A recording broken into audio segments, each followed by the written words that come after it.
السلام علیکم ورحمۃ اللہ۔ بسم اللہ الرحمن الرحیم، الحمدللہ رب العالمین والصلاۃ والسلام علی رسولہ الامین۔ قرآن پاک کا ایک سوال آیا سورۃ الانبیاء سے، آیت نمبر 98۔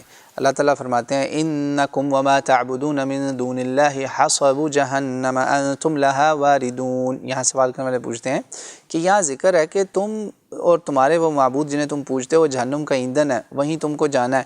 تو یہ سوال یہ ہے کہ کون کون سے معبود جہنم میں جائیں گے؟ اب یہاں پہ ایک بڑا خطرناک سوال ہے کہ کچھ لوگ تو عیسیٰ علیہ السلام کو بھی پوجتے ہیں، خدا مانتے ہیں نا عیسیٰ علیہ السلام کو۔ کل پرسوں ہی میرا واقعہ، میں نے آن لائن کسی کو لکھا تو انہوں نے مجھے جواب دیا Jesus is God, Jesus is part of Holy Trinity, Jesus is the way. اب بتائیں تو اس آیت کے مطابق تو نعوذ باللہ عیسیٰ علیہ السلام بھی دوزخ میں چلے جائیں گے؟ نہیں، ایسا نہیں ہے۔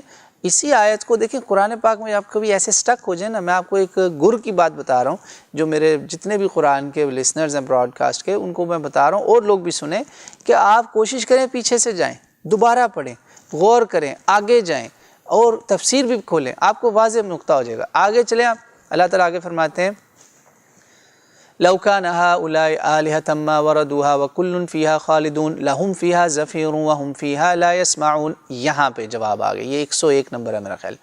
ان الذين سبقت لهم من الحسنى اولئك عنها مبعدون لا يسمعون حسيسها وهم فيما اشتهت انفسهم وهم فيها خالدون۔ چلتی جاتی ہے آگے بات، لا يحزنهم الفزع الاکبر وتتلقاهم الملائکہ هذا يومكم الذي كنتم توعدون۔ یہ 3 آیتوں میں اللہ نے معاملہ واضح کر دیا۔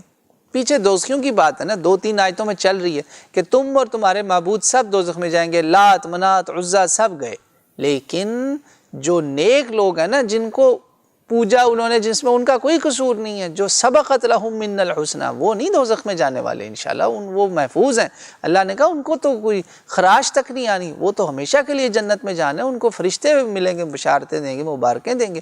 یہ اس لیے آپ فکر نہ کریں۔ لہٰذا آج اگر کوئی شخص کسی انسان کو پوجتا ہے، کسی ایسے اللہ کے نیک بندے کو پوجتا ہے جس نے خود کبھی ایسا نہیں کہا کہ مجھے پوجو، ٹھیک ہے نا، جیسے میرے کچھ عراقی دوست ہیں، وہ عراقی بتاتے ہیں، وہاں عراق میں کچھ لوگ سمجھتے ہیں کہ شیخ عبد القادر جیلانی رحمۃ اللہ علیہ جو ہے نا، جن کو غوث پاک لوگ بولتے ہیں، جی ان کی مرضی کے بغیر سورج نہیں چڑھتا عراق کا۔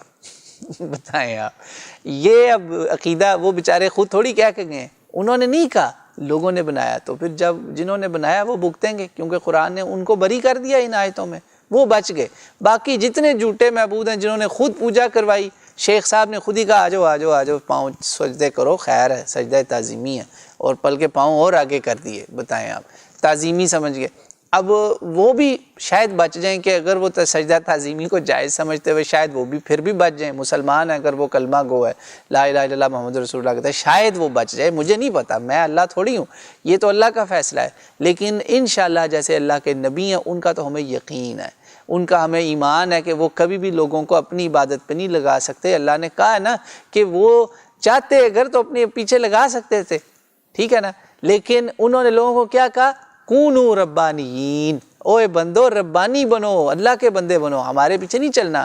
ہرقل کے دربار میں بھی کہا ابو سفیان نے جب وہ کافر تھا کہ یقین مانے یہ وہ بندہ ہے کہ لوگ اس کے پسینہ اور اس کا ناک کا جو فضلہ اس کو بھی اپنے جسم پہ مل لیتے ہیں، یہ چاہتا تو میری عبادت، اس کی عبادت کر سکتے تھے یہ لوگ۔ تو آگے سے وہ قیصر روم کہتا ہے، قیصر خود بولتا ہے کہ یہی ایک سچے نبی کی پہچان ہوتی ہے۔ تو بس یہ اس میں ہمارا معاملہ واضح ہو گیا کہ جو اللہ کے نیک بندے ہیں، انبیاء پکی بات ہے، پھر اس کے بعد اولیاء اللہ، اصحاب رسول بھی ہیں، اہل بیت بھی ہیں، سارے نیک آ جاتے ہیں اس میں۔ جو ان کے نام سے شرک کرے گا، غلط کام کرے گا، وہ خود بھگتے گا، ان کا کوئی قصور نہیں، کیونکہ انہوں نے تھوڑی کہا، ہمارا اس نے ظن ہے نا نیک لوگوں کے بارے میں بھی کہ وہ نیک لوگ اپنے پیچھے نہیں لگائیں گے، اگر انہوں نے ایسا کیا ہوا وہ جواب دیں گے اللہ کہہ کے، مگر نبی کا عقیدہ آپ رکھیں، نبی ایسا کام کبھی نہیں کرے گا۔ واللہ اعلم۔